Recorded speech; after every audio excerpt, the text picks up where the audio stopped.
নমস্কার দর্শক বন্ধু, জীবনবাণী অনুষ্ঠানে আপনাকে স্বাগত জানাই।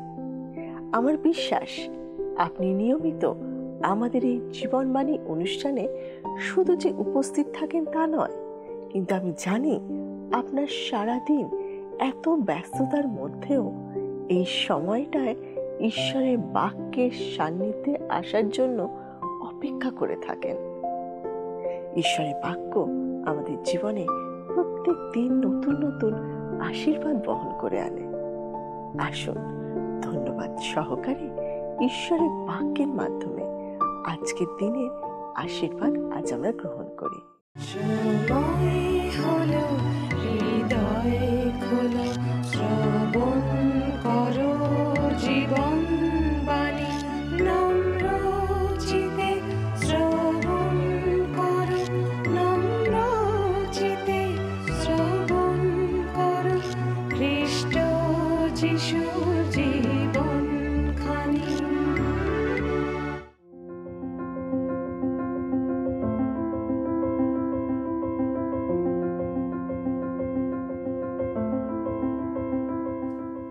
জীবনবাণী অনুষ্ঠানে আমরা এখন থেকে যে পুস্তকটির অধ্যয়ন শুরু করতে চলেছি সেটা হলো আমাদের বাইবেলের পুরাতন নিয়মের হোশেয় পুস্তক। পবিত্র বাইবেলের পুরাতন নিয়মের হোশেয় থেকে শুরু করে মালাখি পর্যন্ত 12টি সংক্ষিপ্ত ভাববাণী পুস্তক আছে। এই পুস্তকগুলি লেখকদের ক্ষুদ্র ভাববাদী বলা হয়, আর অন্যদিকে যিশাইয়, জিরমীয়, যেহিস্কেল এবং দানিয়েলকে বৃহৎ ভাববাদী বলা হয়।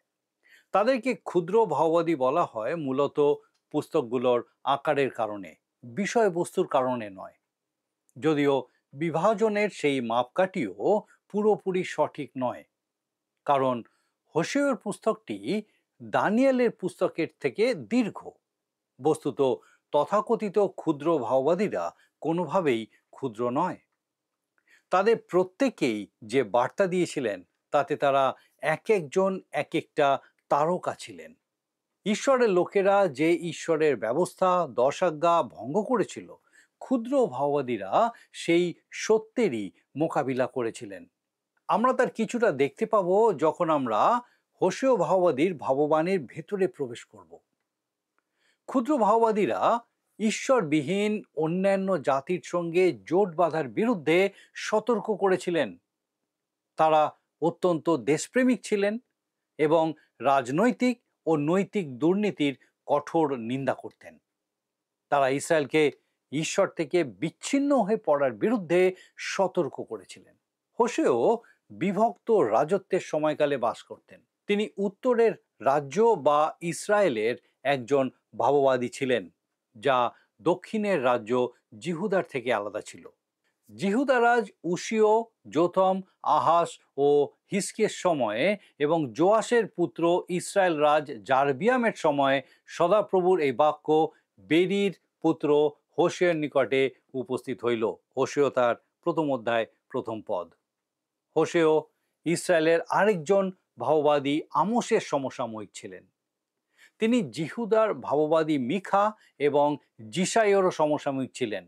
তার প্রচার কার্য অর্ধ শতাব্দীরও বেশি সময় ব্যাপিত ছিল এবং ইসরায়েলের বন্দিত্বের মাধ্যমে তিনি তার ভাববাণীর পরিপূর্ণতা লক্ষ্য করে জীবনযাপন করেছিলেন।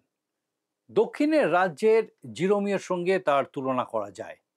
জিরমীয় দক্ষিণের রাজ্যের তার স্বজাতিকে সতর্ক করে বলেছিলেন যে তারা বন্দিত্বের মধ্যে প্রবেশ করবে, এবং তিনি সেটা স্বচক্ষে দেখেছিলেন। হোশেয় উত্তরের রাজ্যকে সতর্ক করে বলেছিলেন যে অসুরীয়রা তাদের বন্দি করে নিয়ে যাবে, আর তিনিও সেটা স্বচক্ষে দেখেছিলেন। জিরমীয় এবং হোশেয়ের মধ্যে অনেক বিষয়ই মিল ছিল। এই পুস্তকটির মূল ভাব হচ্ছে প্রভুর দিকে ফিরে আসার জন্য একটা আবেদন। আমরা যখন হোশেয় ভাববাদীর এই ভাববাণী অধ্যয়ন করি তখন আমাদের জীবনের সমস্যা ও অন্যান্য বিষয়গুলোর সঙ্গে মুখোমুখি না হয়ে উপায় নেই, কারণ এটাই হচ্ছে হোশেয় ভাববাদীর ভাববাণীর শিরোনামের আড়ালে থাকা প্রকৃত কাহিনী। এই কাহিনী সুন্দর নয়, কিন্তু হোসেয় ভাওবাদী যা বলতে চেয়েছেন সেটা বুঝতে আমাদেরকে এই কাহিনী বুঝতেই হবে। হোসেয় ভাওবাদীর ভাববাণীর আড়ালে থাকা গল্পটি একটি ভগ্ন পরিবারের দুঃখের কাহিনী। হোসেয়র জীবনের ব্যক্তিগত অভিজ্ঞতাই হচ্ছে তার বার্তার পটভূমি। তিনি সেই ভগ্ন পরিবার থেকে বেরিয়ে এসে একটি ভাঙা হৃদয় নিয়ে তার স্বজাতির কথা বলেছিলেন। ঈশ্বরের অনুভূতি কেমন হয়েছিল সেটা তিনি সঠিকভাবে জানতেন, কারণ সেই একই অনুভূতি তারও হয়েছিল। একটি পরিবারই হচ্ছে সমাজের ভিত্তিপ্রস্তর, আর সেটা চিরকাল সব জাতির ক্ষেত্রেই প্রযোজ্য। ঈশ্বর সৃষ্টির শুরুর সময়ই মানুষকে পরিবার উপহার দিয়েছেন।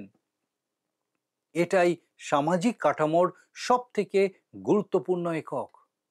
একটি ক্ষুদ্র পরমাণুকে বলা হয়ে থাকে মহাবিশ্ব নির্মাণের মূল উপাদান, আর সেই একইভাবে সমাজ নির্মাণের মূল উপাদান হলো পরিবার। পরিবারই হলো একটি জাতিকে একত্রে ধরে রাখার শৃঙ্খল, এবং সেই শৃঙ্খলের প্রত্যেকটি অঙ্কটাই গুরুত্বপূর্ণ। পরিবারের কৌশলগত অবস্থানের কারণে ঈশ্বর এটি রক্ষার জন্য কিছু নির্দিষ্ট সুরক্ষা ব্যবস্থা প্রদান করেছেন। তার মধ্যে একটা হলো বিবাহ।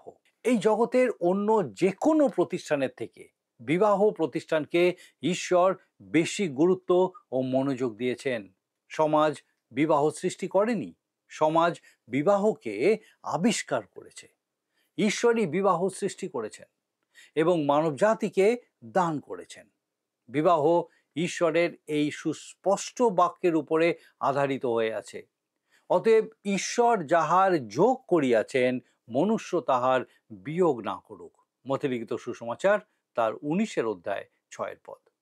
ঈশ্বরই প্রথম বিবাহ অনুষ্ঠান পরিচালনা করেছিলেন। তিনি প্রথম কনেকে বরের হাতে তুলে দিয়েছিলেন। তিনি প্রথম দম্পতিকে আশীর্বাদ করেছিলেন।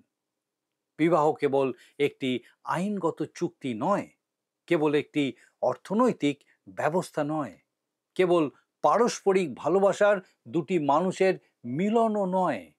এটি ঈশ্বরের একটি কাজ যা তার কর্তৃত্বপূর্ণ আদেশের উপর প্রতিষ্ঠিত হয়ে আছে।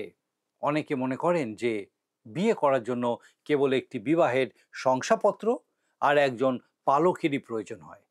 আপনার যদি একটি সফল বৈবাহিক জীবন প্রয়োজন হয়, তবে আপনার ঈশ্বরকে প্রয়োজন হবে।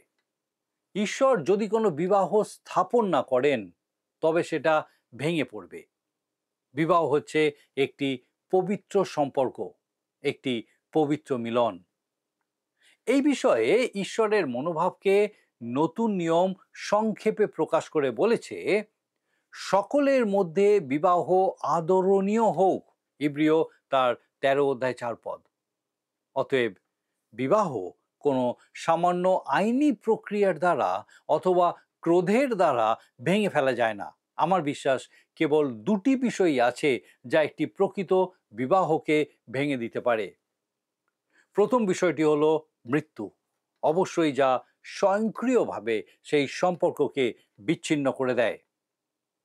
আর দ্বিতীয় বিষয় হলো বিশ্বাসঘাতকতা।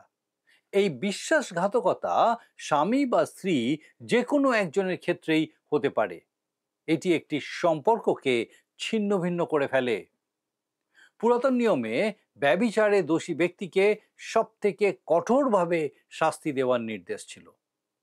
আমি নিশ্চিত নই, কিন্তু আমার মনে হয় সাধু পৌল প্রথম করিন্থীয় 7 অধ্যায় 15 পদে পরিত্যাগকেও বিশ্বাসঘাতকতার অন্তর্ভুক্ত করেছেন।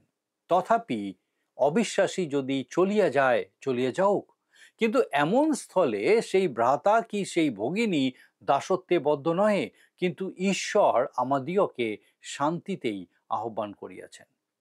হোসেয়ের ভাববাণীর পটভূমি হলো এক পতিতা নারী এবং একটি ভাঙা পরিবারের কাহিনী। এটি এমন একটি কাহিনী যা ঈশ্বরের বিবাহ এবং নারীত্বের আদর্শের সঙ্গে তীব্রভাবে বিরোধিতা করে। ঈশ্বর এটি ব্যবহার করেছেন তার নিজের গল্প বলার জন্য।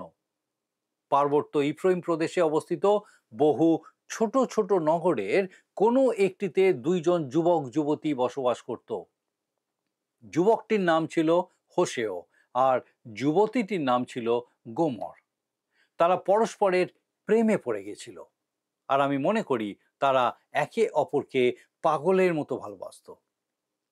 তারপর কোনো অজানা কারণে গোমর মন্দ পথে চলে গেল। সে মানব জাতির প্রাচীনতম পেশায় জড়িয়ে পড়ল। হোশেয়ের মন ভেঙে গেল এবং লজ্জায় তার অন্তর ভরে উঠল। যেহেতু সে তার সঙ্গে বিশ্বাসঘাতকতা করেছিল, ব্যবস্থা অনুযায়ী তাকে পাথর ছুঁড়ে হত্যা করার কথা। এই কাহিনীর এমনই একটি সময়ে হোশেয়ের পুস্তকটি শুরু হয়।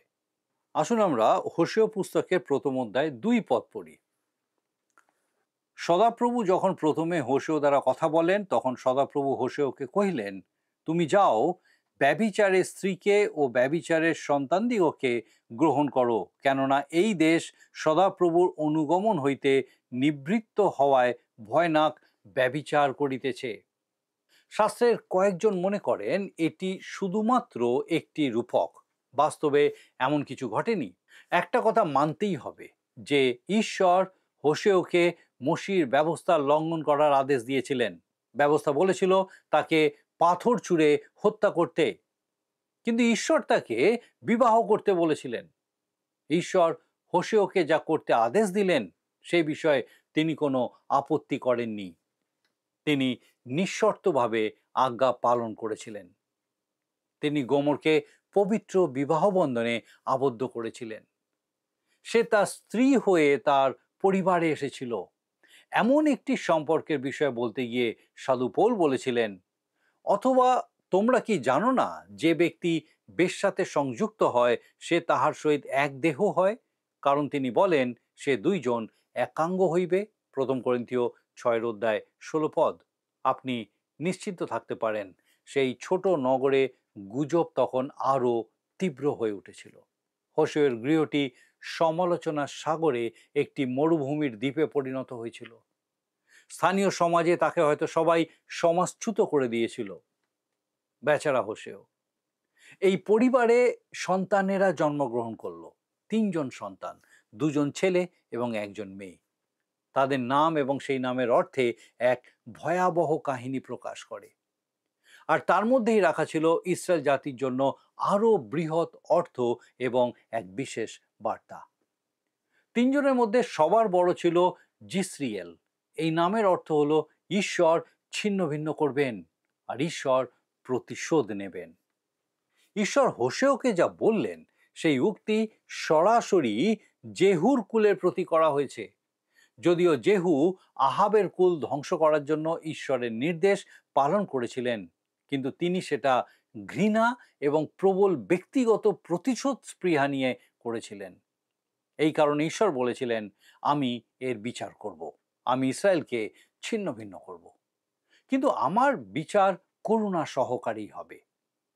হোশেয়ের দ্বিতীয় সন্তান কন্যা, যার নাম ছিল লো রুহামা, যার অর্থ সে কখনো পিতার মমতা জানেনি। সেটা এই কারণে নয় যে সে অনাথ ছিল, কিন্তু তার পিতা কে সেটা সে জানত না। হোশেয়ের পরিবারে কি ভয়াবহ কেলেঙ্কারি! এই পরিস্থিতির মাধ্যমে ঈশ্বর উত্তরের রাজ্যের সেই লোকদের যারা অসত্য দেবদেবীর আরাধনায় লিপ্ত হয়েছিল বলেছিলেন, তোমরা আমার মমতা পাবে না, কারণ আমি তোমাদের পিতা নই। তার তৃতীয় সন্তানের নাম ছিল লো অম্মি, যার অর্থ আমার প্রজা নয়। এক বচনে এই কথার অর্থ হলো আমার সন্তান নয়। সেটা হোশেয়ের সময়ের পক্ষে কি সাংঘাতিক একটা বার্তা ছিল। ঈশ্বর বলেছেন তারা সবাই ভুল করেছেন, তার কোনো অবৈধ সন্তান নেই। ঈশ্বর বলেন, আমি আমার সন্তানদের চিনি। তোমরা কি মনে করো যে আমার সন্তানরা মানুষের সৃষ্ট মিলনের ফলাফল? কোনো মতেই না। যীশু খ্রিস্টে বিশ্বাসের দ্বারাই একজন ব্যক্তি আমার সন্তান হয়ে ওঠে। আর প্রভু যীশুর সময়ে যে সমস্ত লোকেরা দাবি করত যে তারা অব্রাহামের সন্তান, জন লিখিত সুসমাচার 8 অধ্যায় 44 পদে তিনি তাদেরকে বলেছেন, তোমরা আপনাদের পিতা দিয়াবলের। তারা ঈশ্বরের সন্তান হওয়ার কোনো দাবি করতে পারত না। আপনি কি লো অম্মি? আপনি কি ঈশ্বরের সন্তান? আমি আপনাকে নিশ্চিত করতে চাই যে আপনি ঈশ্বরের একজন সন্তান হতে পারেন। কিন্তু যত লোক তাহাকে গ্রহণ করিল, সেই সকলকে যাহারা তাহার নামে বিশ্বাস করে, তাহাদিওকে তিনি ঈশ্বরের সন্তান হইবার ক্ষমতা দিলেন। জন লিখিত সুসমাচার ১ম অধ্যায় ১২ পদ। হোশেয়র পরিবারের কাহিনী খুবই দুঃখজনক, কিন্তু এখানেই তার শেষ নয়। গোমর গৃহ ত্যাগ করে চলে যায়। সে তার পুরনো পেশায় ফিরে যায় আর একজন সাধারণ বেশ্যায় পরিণত হয়। নিশ্চিতভাবে ঈশ্বর হোশেয়কে এটাই বলতেন, হোশেয়, তুমি যতটা সম্ভব সবই করেছো। তুমি সেই নারীর স্বভাব পরিবর্তন করতে চেয়েছো, কিন্তু তাতে কোনো ফল হয়নি। তাকে এখন তুমি ছেড়ে দাও। কিন্তু সেটা না বলে ঈশ্বর তাকে বলেছিলেন, যাও, গিয়ে তাকে বাড়িতে ফিরিয়ে নিয়ে এসো। হোশেয় তার কাছে গেলেন, কিন্তু সে ফিরে আসতে অস্বীকার করল। তিনি সন্তানদেরকে পাঠালেন তাদের মায়ের কাছে গিয়ে তাকে অনুরোধ করতে, তবু সে ফিরে এলো না। তারপর তখনকার সময়ে এই ধরনের স্ত্রীলোকেরা যেমন করত, সে নিজেকে দাসত্বে বিক্রি করে দিল। হোশেয় তার কাছে গিয়ে তাকে কিনে বাড়িতে ফিরিয়ে নিয়ে এলেন। আমাদের ত্রাণকর্তার কি সুন্দর প্রতিচ্ছবি এখানে আমরা দেখতে পাই। তিনি আমাদেরকে সৃষ্টি করেছেন আর আমরা তারই। আর তারপর আমরা তার কাছ থেকে দূরে সরে গিয়ে আমাদের প্রেম, স্নেহ এবং আমাদের সময়কে জাগতিক বিষয়ে ব্যবহার করার দোষ আমরা করেছি। আর আমরা যখন আমাদের পাপে লিপ্ত হয়ে আছি, তখনই তিনি পৃথিবীতে নেমে আসলেন আর আমাদের কুৎসিত অবস্থাতেই আমাদেরকে কিনে নিলেন, যাতে তিনি আমাদেরকে তার বৈধ সন্তান করে তুলতে পারেন। কি অপূর্ব প্রেম! এই অভিজ্ঞতার পর গোমর কি একজন বিশ্বস্ত স্ত্রী হতে পেরেছিল? এমন কোনো তথ্য আমাদেরকে দেওয়া হয়নি। কিন্তু আমরা হোশেয়কে দেখতে পাই এক ভাঙা মন নিয়ে লজ্জায় জর্জরিত একটি পরিবার থেকে বেরিয়ে এসে তার দেশবাসীদের সামনে দাঁড়াতে। তার শোক অসহনীয় হয়ে পড়েছিল। চোখ বেয়ে ঝরতে থাকা অশ্রুর মধ্যে দিয়ে তিনি ইসরায়েল জাতিকে ধিক্কার দিয়ে বললেন, তোমরা ঈশ্বরের প্রতি বিশ্বাসঘাতকতা করেছো। ঈশ্বরের মনের অবস্থা কেমন সেটা আমি ভালো করে জানি, কারণ সেই একই রকম মনের অবস্থা তো আমারও। তোমরা ঈশ্বরের হৃদয় চূর্ণ করেছ। কি অসাধারণ চিত্র! হোশেয় তার দেশবাসীকে ধিক্কার জানিয়েছিলেন। তিনি সর্বোচ্চ অপরাধের জন্য দোষী সাব্যস্ত করার রায় ঘোষণা করলেন। তিনি সহজভাবে কিন্তু স্পষ্টভাবে বললেন যে তাদের পাপ ছিল চরম অন্ধকারের মতো এবং তারা ঈশ্বরের শাস্তির প্রত্যাশা করতেই পারে। এই জাতি যারা সত্য ঈশ্বরকে জেনেছিল, যাদের তিনি মিশর দেশ থেকে মুক্ত করেছিলেন, যাদেরকে তিনি বলেছিলেন, আমি মিস্রীয়দের প্রতি যাহা করিয়াছি এবং যেমন ঈগল পক্ষ দ্বারা তেমনি তোমাদিওকে বহিয়া আপনার নিকটে আনিয়াছি, তাহা তোমরা দেখিয়াছ। যাত্রা পুস্তক 19 অধ্যায় 4 পদ। তারাই ঈশ্বরের কাছ থেকে সরে গিয়ে একটি সুবর্ণের গোবৎসর নির্মাণ করেছিল। কিন্তু হোশেয়র সময় এসেও তারা তাদের শিক্ষা গ্রহণ করেনি, কারণ সেই সময়ও উত্তরের রাজ্যে দুটি সোনার বাছুর নির্মাণ করা হয়েছিল। লোকেরা জীবন্ত ও সত্য ঈশ্বরকে ছেড়ে আবার সেই বাছুরের উপাসনা করায় ফিরে গেছিল। ইসরায়েল ব্যভিচারী স্ত্রীলোকের মতো বারবার ব্যবহার করছিল। তাদের পাপ জগতের সমস্ত পাপের থেকে বেশি ছিল। আপনি হয়তো বলতে পারেন, আমার মনে হয় অবিশ্বাসী সব থেকে বড় পাপ। এক অর্থে অবিশ্বাসী সব থেকে বড় পাপ, কিন্তু এটি কোনো কাজ নয়, এটি একটি অবস্থান। আমরা সবাই ঈশ্বরের বিরুদ্ধে বিদ্রোহী অবস্থায় জন্মলাভ করেছি, কিন্তু ঈশ্বরকে ধন্যবাদ, খ্রিস্টের মৃত্যু আমাদের পাপের মূল্য দান করেছে। আর যদি আপনি আর আমি প্রভু যীশু খ্রিস্টের প্রতি বিশ্বাস রাখি, তবে তিনি আমাদেরকে পরিত্রাণ দেবেন। এটা সত্যি যে অবিশ্বাস এক ভয়াবহ পাপ, যার একমাত্র প্রতিকার হলো খ্রিস্টের উপরে বিশ্বাস স্থাপন করা। আপনি যখন অবিশ্বাস করেই চলেন, তখন আপনি সেই প্রতিকারকেই প্রত্যাখ্যান করেন। আরেকটি পাপ আছে যেটাকে আপনি জগতের সব থেকে বড় পাপ রূপে বিবেচনা করতে পারেন, আর সেটা হলো জ্যোতির বিরুদ্ধে করা পাপ। প্রভু যীশু খ্রিস্টের সুসমাচারের জ্যোতি লাভ করা সত্ত্বেও সেটা প্রত্যাখ্যান করাই হচ্ছে আলোর বিরুদ্ধে করা পাপ। কিন্তু এটা অধিকতম পাপ নয়। সমগ্র জগতের মধ্যে সবথেকে বড় পাপ হলো প্রেমের বিরুদ্ধে পাপ। এটা হচ্ছে সবথেকে ভয়াবহ পাপ এবং এটাই হচ্ছে হোশেয়ার বার্তা। গোমর যে কেবল বিবাহের অঙ্গীকার ভঙ্গের দোষেই দোষী ছিল তা নয়, কিন্তু তার প্রতি যার প্রেম সবথেকে বেশি ছিল তার বিরুদ্ধেই সে পাপ করেছিল। এটা হচ্ছে নিকৃষ্টতম পাপ। যিনি আপনাকে প্রেম করেন সেই ঈশ্বর ও ত্রাণকর্তার বিরুদ্ধে পাপ করা কোনো অজ্ঞ জাতির সমস্ত প্রাণী জগতের উপাসনা ও পশুবৃত্তির থেকেও ভয়াবহ। যারা ঈশ্বরের প্রেমকে প্রত্যাখ্যান করে তাদের সঙ্গে পৌত্তলিকতার পাপের কোনো তুলনাই করা যায় না। এটি অধপতিত জগতের নৈতিক স্খলনের চেয়েও গভীর ও অন্ধকার, আর অতি প্রাকৃত জগতের দানবীয়তার থেকেও ভয়াবহ। হোশেও জানতেন পাপ কি, আর তিনি প্রেম কি সেটাও জানতেন। প্রেমের বিরুদ্ধে পাপ সেই পাপকে আরো নৃশংস করে তোলে। ইসরায়েল ঈশ্বরের প্রেমকে এমন গভীরভাবে জানতো যেভাবে আর কোনো জাতি জানতো না। সে তার উদ্ধার, তার মুক্তি, তার রক্ষা, তার ক্ষমা, তার প্রকাশ এবং তার প্রেম কি তা জানতো। তবু ইসরায়েল অবাক দেবদেবীর দিকে ফিরে গেছিল এবং নিজেকে তাদের কাছে সমর্পণ করেছিল। এটা হচ্ছে পাপের নিকৃষ্টতম পর্যায়। তবু ঈশ্বর তাকে ছেড়ে দিতে রাজি হয়নি। প্রেমই বিজয়ী হবে। হোশেয় ভাববাদীর ভাববাণী থেকে আমি কেবল 3টি পদ তুলে ধরতে চাই যা ঈশ্বরের কাহিনীকেই প্রকাশ করবে। প্রথমত, এটা হচ্ছে অভিযোগ। ইফ্রাইম প্রতিমাগণে আসক্ত, তাহাকে থাকিতে দাও, 4:17 পদ।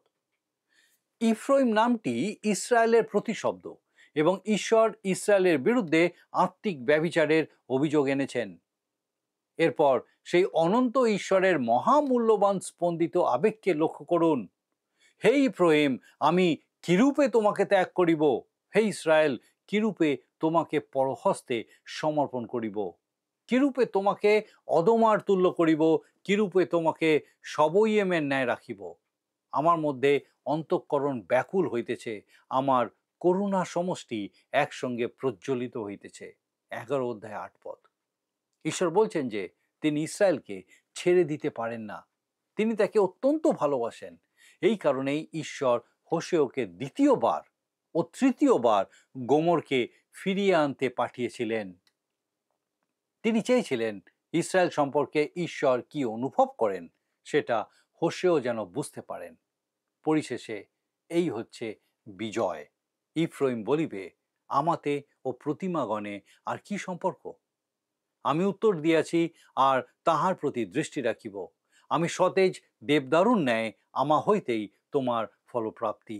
14:8 পদ। এমন একদিন আসবে যখন ইসরায়েল আবার ঈশ্বরের দিকে ফিরে আসবে।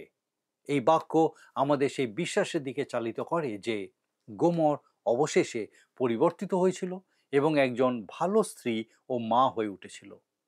আমরা এই বিষয়ে নিশ্চিত হতে পারি না যে গোমর পরিবর্তিত হয়েছিল, কিন্তু আমরা নিশ্চিত হতে পারি যে ইসরায়েল একদিন সম্পূর্ণ হৃদয় দিয়ে ঈশ্বরের কাছে ফিরে আসবে। তাহলে কি এখানে আপনার আর আমার জন্য প্রয়োগ করার মতো কিছু আছে? এই আত্মিক ব্যভিচারের বিস্ময়কর বিবরণ কি আমাদের সময়ের কোনো বিশ্বাসীর সঙ্গেও মিলে যায়? হ্যাঁ, মণ্ডলীকে খ্রিস্টের কনে রূপে বর্ণনা করা হয়েছে। আমি তোমাদিগকে সতী কন্যা বলিয়া একই বর খ্রিস্টের হস্তে সমর্পণ করিবার জন্য বাগদান করিয়াছি। 2 করিন্থীয় 11:2 পদ।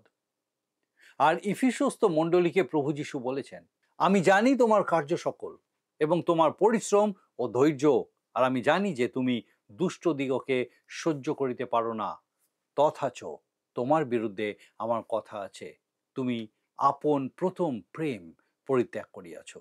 প্রকাশিত বাক্য 2:2 পদ 4 পদ। খ্রিস্টের জন্য আপনার মতবাদে সঠিক হওয়া বা সেবা কাজে সক্রিয় থাকা যথেষ্ট নয়। এই বিষয়গুলো গুরুত্বপূর্ণ এবং তাদের নিজস্ব স্থান আছে, কিন্তু সবথেকে অপরিহার্য বিষয় হলো প্রেম। আপনি কি আপনার প্রথম প্রেম পরিত্যাগ করেছেন? আপনি কি আজ তাকে প্রেম করেন? হোশেয় নামের অর্থ হলো পরিত্রাণ, যা যিহোশুয় নামের আরেকটি রূপ, যা আবার গ্রিক ভাষায় যিশু নামের হিব্রু উচ্চারণ। মণ্ডলী হলো নতুন নিয়মের হোশেয়র কোণে, কিন্তু আমাদের হোশেয় এক আত্মিক ব্যভিচারিণীর সঙ্গে যুক্ত হয়েছেন। আসুন আমি একেবারে ব্যক্তিগতভাবে একটা প্রশ্ন করি, খ্রিস্টের সঙ্গে আপনার সম্পর্ক কিরকম? আপনার আত্মা আর আপনার ত্রাণকর্তার মাঝে কি কোনো মেঘ এসে দাঁড়িয়েছে? প্রভু যীশু সিমন পিতরকে কাজে নিযুক্ত করার আগে তিনি সেই হৃদয়ভেদী প্রশ্নটি করেছিলেন, তুমি কি আমাকে ভালোবাসো? যোহন 21:17 এই প্রশ্নটি সেই ভোরবেলায় গালিল সমুদ্রের তীরে যেমন ছিল, আজকের দিনেও সেটা ঠিক ততটাই মর্মভেদী ও ঠিক ততটাই প্রাসঙ্গিক। যিনি জগৎকে এমন প্রেম করলেন যে তার একজাত পুত্রকে দান করলেন। যখন আপনি তার থেকে দূরে চলে যান, তখন যে আপনি কেবল একটি মন্দ কাজ করছেন তা নয়, বা কেবল অবিশ্বাস করে মুখ ফিরিয়ে নিচ্ছেন তা নয়, কিন্তু আপনি সমস্ত পাপের মধ্যে সব থেকে বড় পাপ করছেন। যে ঈশ্বর আপনাকে প্রেম করেছেন এবং আপনার জন্য মৃত্যুবরণ করেছেন, তার কাছ থেকে আপনি দূরে সরে যাচ্ছেন। এর সমান আর কোনো পাপ নেই। আমার বিশ্বাস ঈশ্বর তার জীবন্ত বাক্যের মধ্যে দিয়ে বিশেষভাবে আজকে আপনার সঙ্গে কথা বলেছেন। আসুন প্রার্থনায় যাওয়ার আমি চাইব আপনি আমার সঙ্গে যোগ দিন। আসুন প্রার্থনা করি। করুণাময় স্বর্গীয় পিতা, ধন্য তোমার নাম, ধন্য তোমার প্রেম। প্রভু, ধন্যবাদ দিই যে তুমি কি অপূর্ব প্রেমে আমাদেরকে প্রেম করেছো।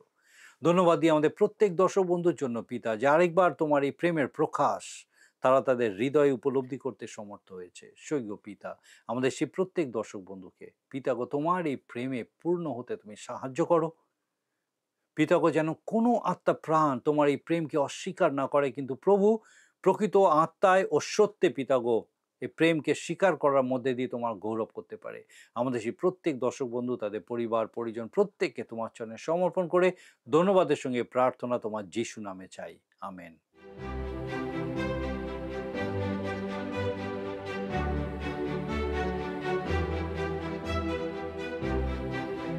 বন্ধুরা, আজকের বাক্য নিশ্চয়ই আপনার জীবনে এক নতুন আনন্দ যোগ করেছে।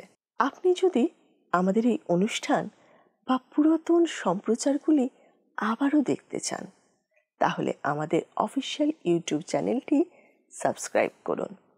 ভালো লাগলে ভিডিওটি লাইক করুন এবং আপনার বন্ধু বান্ধবদের সাথে শেয়ার করুন। আর অবশ্যই আপনার মতামত কমেন্ট সেকশনে জানান। ভোরের আলো ফোটার সাথে সাথে যেমন পাখিরা আনন্দে কলতান শুরু করে, আমার মনে হয় ঈশ্বরের বাক্য শ্রবণ করলে আমাদেরও প্রাণ আনন্দে মেতে ওঠে। আপনার আনন্দের কথা আপনি আমাদেরকে জানাতে পারেন টিভি স্ক্রিনে দেওয়া নম্বরে। আমরাও আপনার সাথে প্রভুতে আনন্দ করব। এখন শুনে নিই আজকের দিনের প্রশ্ন। প্রিয় বন্ধু, আসুন আমরা আজকের প্রশ্ন উত্তরে আসি। গতকালের প্রশ্নের উত্তর অপশন এ, শেষকাল। আজকের প্রশ্ন, হোশের স্ত্রীর নাম কি ছিল? Option A Miriam, B Gomer, C Hannah, D Deborah. বন্ধু, এই প্রশ্নের উত্তর আগামীকাল সন্ধ্যা 6টার মধ্যে option A, B, C, D সহকারে আপনার নাম ও সম্পূর্ণ ঠিকানা সহ 9433497235 এই নম্বরে হোয়াটসঅ্যাপে বা SMS-এ পাঠাবেন। যদি আপনার এই অনুষ্ঠান ভালো লেগে থাকে, তাহলে এই নম্বরে একটি মিসড কল করুন। তাহলে আপনি পরের বারে বিজয়ী হতে পারেন।